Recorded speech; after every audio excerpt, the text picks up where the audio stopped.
Hello, my name is Sofia, and this is my video journal for the news story analysis.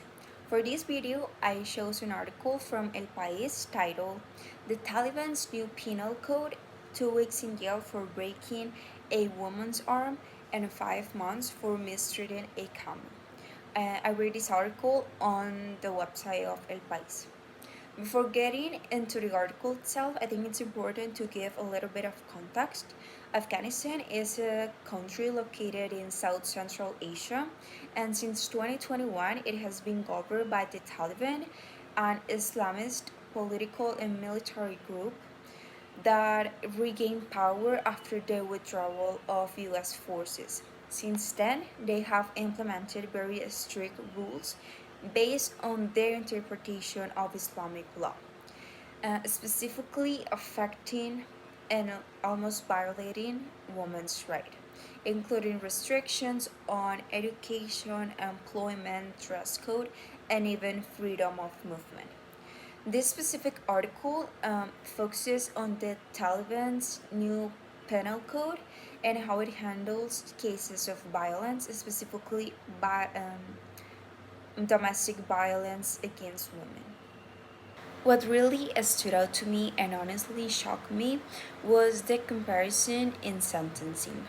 According to this article, breaking a woman's arm can result in about 2 weeks in jail, while mistreating a camel, but really any animal, can result in a 5 month sentence. That contrast is powerful, and I think the headline of this article is intentionally structured to provoke a reaction. It immediately makes the reader question how are women valued within that legal system. And this article explains that these punishments are part of the Taliban's legal framework and religious interpretation.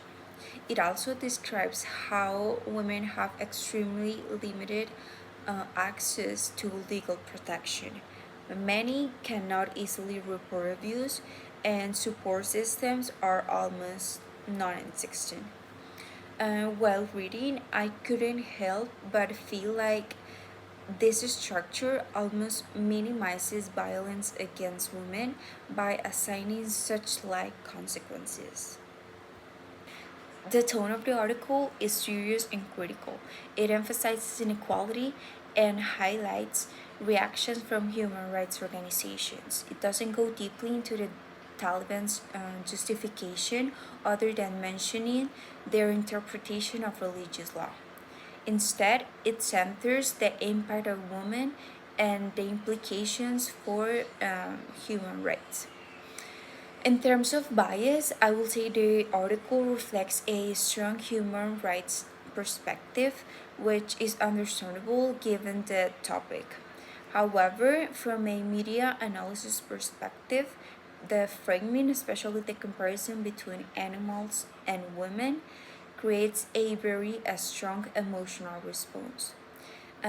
The article also briefly mentions the limited response from the international community, which leaves the reader with a sense of urgency and concern.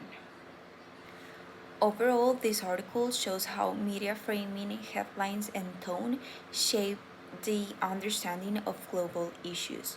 Journalism isn't just presenting facts, but organizing them in ways that influence how we interpret and emotionally react to events happening around the world. Thank you.